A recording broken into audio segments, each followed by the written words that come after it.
If you don't like this game, I'ma suck your mom's dick. Wait, what? First released in Japan on July 19th of 2002, this title blew the country out of the water worse than... When every other company was trying to make another Splunger Seg or War Crib, Nimbus was like, fuck it, let's just send them to Rio de Janeiro so one of them Amazon fishies can swim up their little piss poles. Mamma mia, pizzeria, big vagina, Waluigi. Papa John's Pizza! Here we were expecting Super Mario 64 2, Super Mario 128, Super Mario Xbox One Series X, but instead we get this fucking tropical getaway disguised as a video game. Now for a broke bitch like myself, whose only idea of a vacation was a 4-hour road trip to my cousin's decrepit pool of dead beetles and cat shit, this was the fucking scissorp, alright? The fucking purple drink. And because this game turns 20 today, much like my firstborn son, allow me to make something I'm actually proud of by analyzing this GameCube masterpiece.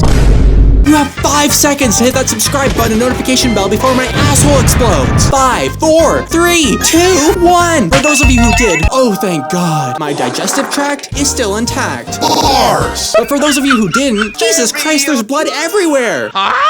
The Crimson Chin and Princess Bubblegum are on a honeymoon trip to Isle Delphinius. But uh-oh, it's been infested with the sentient graffiti of Blueberry Ben, who's secretly your wife's illegitimate hybrid child that she somehow doesn't remember. Correct me if I'm wrong, ladies, but I think I know if that came out of my vagina. Angry about his mother's perpetual grocery store milk trip, he decides to frame Red Boy for Banksy-related crimes. Luckily, someone's dropped their friendly and quite perverted pressure-washing jetpack android along the airstrip, giving you just enough time to defeat the Sticky Icky and save the natives before the police arrest you for being an illegal immigrant. I remember being absolutely terrified by this sequence as a kid. Like Mario was actually going to jail. No, stop it! He's not guilty! According to the wiki, Pianta is Italian for plant, so am I still a vegan if I eat my way to prison?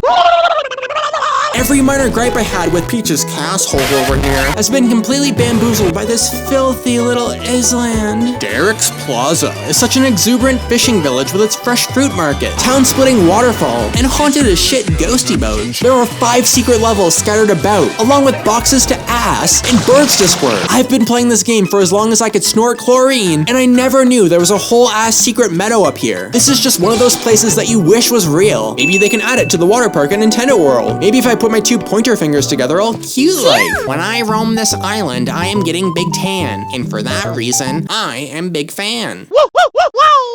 I often praise variety as a make or break, but there are 2 approaches to a well-structured game. Either demonstrate functionality with a multitude of ideas, or focus on a singular theme and push it to its absolute limit. Sunshine drops the fucking people's elbow out here! Through 7 vibrant resorts with that open-ended platforming that raises my gosh darn sperm count. A villa powered by libtard wind energy. A port city of hentai spelunky. A surfer paradise of deformed quacklings. A carnival for kids who don't value their lives. A 4-star hotel with spiritual baggage. A bay of lean and talking escargot. In an ancient hippie village. You can see every level in the backdrop of the next, reminding you that this is one connected world. There should be a loading zone at every edge so you can swim between levels, but hey, missed opportunity not hiring me. Mamma mia. Pachinko, cup, lily pad, dick, father and son, watermelon, weed, poster, clip, Secrets of the crimp underside. These are the 9 circles of hell. The fact that it takes 7 fucking years just getting to the lily pad level proves that Takashi Tezuka is one of those fucking TikTok girls who dances to medieval torture chambers. There's a metric gooch load of pain-in-the-ass segments evenly spread across this game that will have you filing a police report against the carpenters of this island. Piece of shit, Durian whore! Sometimes you get teleported to these weird space dimensions that challenge your classic platforming chops by stripping away your nozzle, or as I like to call it, circumcision. The post-game is absolute memory madness. What clown-tickling piss flip wants to hunt down 5 million caloric blue coins?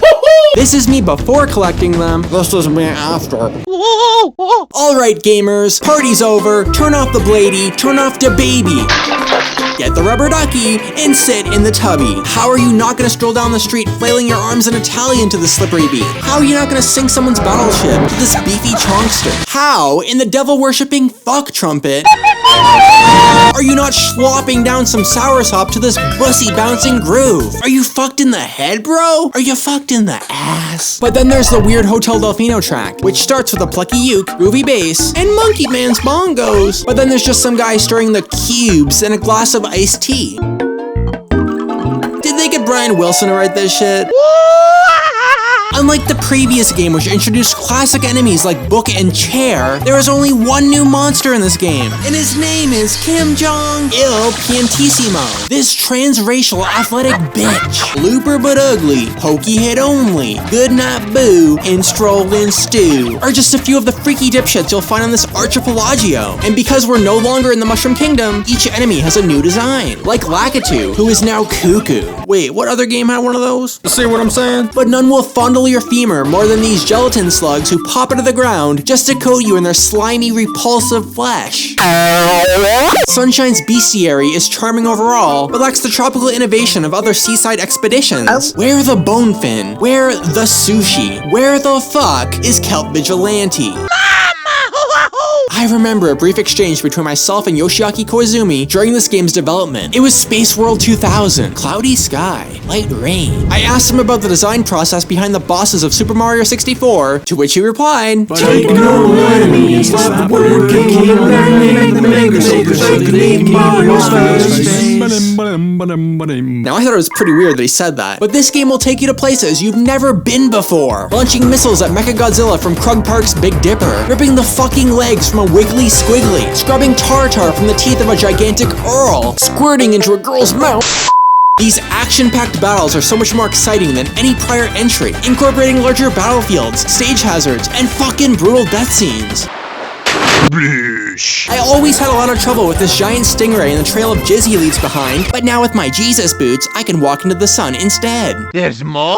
Alright, it's about time I got something important off my chest, gamer girls. Whenever my man BJ isn't in a video game, I don't buy it. This is why I've never owned a Zelda, why I don't fuck with Kirby, why I've never even played Super Mario 64. What concerns me is that this magic paintbrush was made by the same guy who built the Poltergust. If we are not careful, this Mohawk man will be the downfall of society. And you know those endangered mythical beasts that you skin to fly? They're selling you the weakest fucking boats I've ever seen in my goddamn life. I can't swim, I can't breathe, I can't hang on.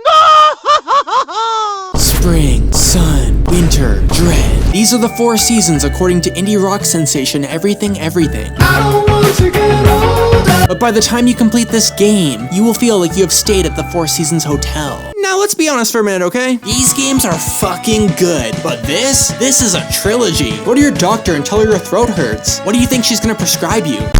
These days, the market is saturated and plenty of sopping soggers like Sunfuck Overset and Blaminimal Crob. But nothing has captured the excitement of a mid-2000s Hasbro Super Soaker commercial quite like Super Mario Sunshine. Who knew squirting could be this much fun? Hey yo, what the fuck? I would rub sunscreen all over this game if I could. And if I could rub this game all over my son, by golly I would. So put on your bikini, sip your dry martini, and grab a plate of linguine, because this game gets a out of 10.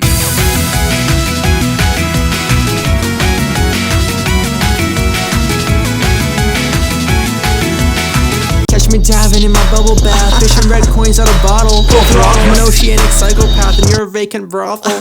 Toggle me nozzle and blast off like a shotty. Well, you hobble away.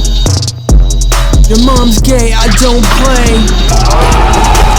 Homophobia ain't a game, but I run out of things to say. Oh, man.